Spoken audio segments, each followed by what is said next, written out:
Okay, so did you know you can use your Cochlear Mini Mic, the auxiliary jack on the bottom, to connect to auxiliary jacks just like old headphones, and you can hear what's playing on the device? I'll show you.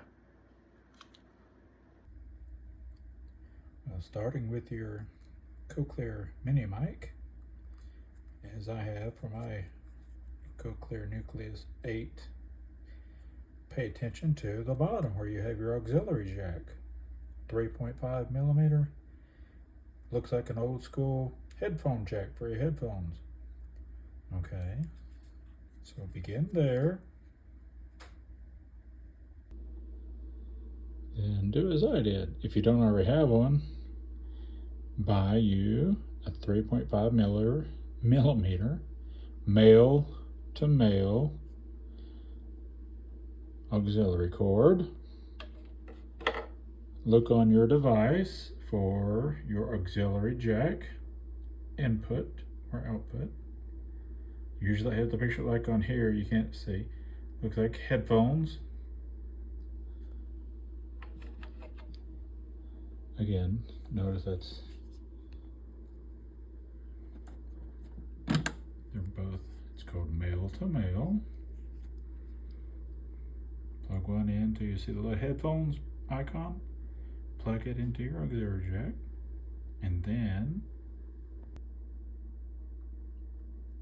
do like I have. Plug whatever device, just like me, I like to listen to old albums. This has a CD player and even a cassette player in the back. The Victrola. So plug your cable into the auxiliary of what you'd like to listen to, have streamed to your implant. Plug it into the bottom auxiliary jack of your mini mic, just as I have.